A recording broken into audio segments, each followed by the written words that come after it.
காசு பணம் இல்லாதவன் ஏழை மகன்தான். அவன் காட்டோரமா ரோட்டோரமா படுத்து தூங்குறான். சொத்து சொகம் உள்ளவனோ செல்வ மகன்தான்.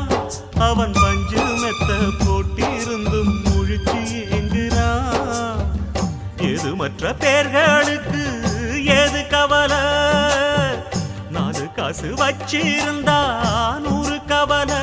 இங்கு ஆசை வச்ச நெஞ்சுக்கெல்லாம் அமைதி இல்லையே.